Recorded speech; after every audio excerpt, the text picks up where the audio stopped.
ഇന്നൊരു ചേനപ്പൂവ് തോരനായാലോ? പറയുന്ന കേട്ടാൽ തോന്നും ഇതിൻ്റെ സ്ഥിരം പരിപാടിയാണെന്ന്. അല്ല, ഞാനിത് ആദ്യമായിട്ട് കാണുന്നതും കഴിക്കുന്നതും. എന്തായാലും സംഭവം അടിപൊളിയാട്ടോ. ഇതൊക്കെയാണ് അതിൻ്റെ ഇൻഗ്രീഡിയൻസ്. ഒന്ന് നോക്കി വെച്ചേരും, കാരണം പേര് ഞാൻ പറഞ്ഞാൽ ചിലപ്പോൾ തെറ്റിപ്പോവും. ചേനപ്പൂവല്ലേ? അപ്പോൾ ചേനയുടെ ചൊറിച്ചിൽ അതിനുണ്ടാവുമോ എന്നുള്ള സംശയം എനിക്കുണ്ടായിരുന്നു. അത് കഴിച്ചു കഴിഞ്ഞപ്പോൾ മാറിക്കിട്ടി. ചേനപ്പൂവ് അരിഞ്ഞ് കൊത്തി അരിഞ്ഞതിലേക്ക് തേങ്ങ ഇട്ടു, പിന്നെ ചുമന്നുള്ളി അരിഞ്ഞത്, വെളുത്തുള്ളി അരിഞ്ഞത്, പച്ചമുളക്, ആവശ്യത്തിന് ഉപ്പ്, ഇതെല്ലാം കൂടെ മിക്സ് ചെയ്യാം. ഇത് ഞാൻ പറയാം, മിക്സ് ചെയ്തിട്ട് ഇങ്ങനെ പൊത്തി വെക്കണം. എന്തിനാണെന്ന് എനിക്കറിയാൻ പാടില്ല, പക്ഷെ മമ്മി ഇങ്ങനെ വെക്കുന്നുണ്ട്. എന്നിട്ട് കുറച്ച് വെളിച്ചെണ്ണ ഒഴിച്ച് കടുക് പൊട്ടിച്ച് അതിൽ വറ്റൽമുളകിട്ട് കറിവേപ്പിലയിട്ട് ഒന്ന് സെറ്റായതിന് ശേഷം എനിക്കിങ്ങനെ പറയാൻ അറിയത്തുള്ളൂ. എന്നിട്ട് നമ്മുടെ മിക്സ് ചെയ്ത് വെച്ച ചേനപ്പൂവും കുറച്ച് ഉപ്പ് ഇട്ട് മൂടി വെച്ച് 2 മിനിറ്റ് കഴിയുമ്പോൾ നമുക്ക് നോക്കാം. അങ്ങനെ നമ്മുടെ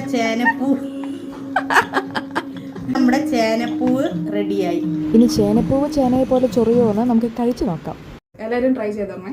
ചൊറിഞ്ഞില്ല ഗൈസ്. അതുമാത്രമല്ല, ഇതിന് ഒടുക്കത്തെ ടേസ്റ്റ് ആയിരുന്നു. ഞാൻ വിചാരിച്ചതിനേക്കാൾ അടിപൊളി.